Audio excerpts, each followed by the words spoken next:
This is really an opportunity to correct history.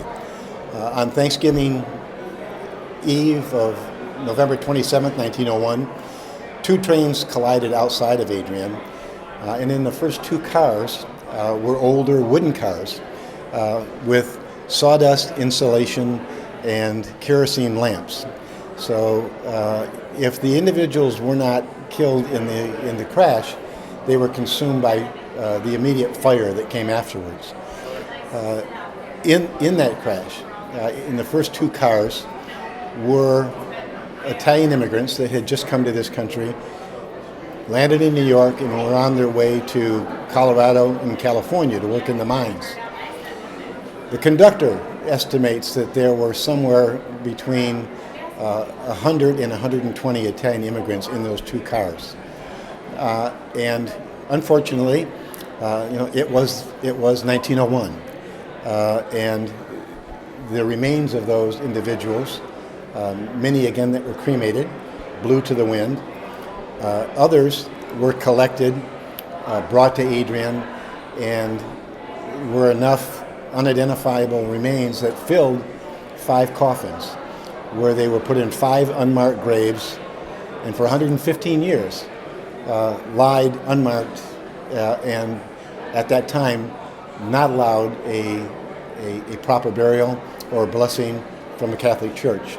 And so this is 115 years late, but we have an opportunity to do the right thing.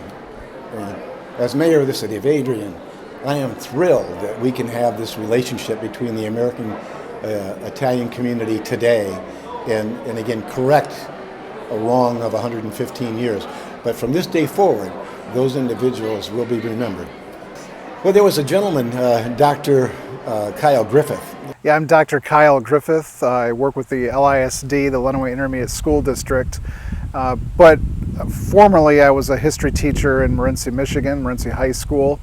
And it is an event that I would teach about every year around Thanksgiving time. I would take the kids out to the scene of the train wreck, and the question always came up at the end of the lesson, where did they go? And so it's something that's intrigued me. It's something that's kind of bothered me every year. I would tell my own kids, and I'd tell whoever would listen to me about the events, and the sad tragedy at the end really is, where did these up to 100 Italians end up? We will remember their dreams. And hopefully this sculpture will remind us here today, and for all of those yet to visit this site, that this country of opportunity came with the sacrifices of many.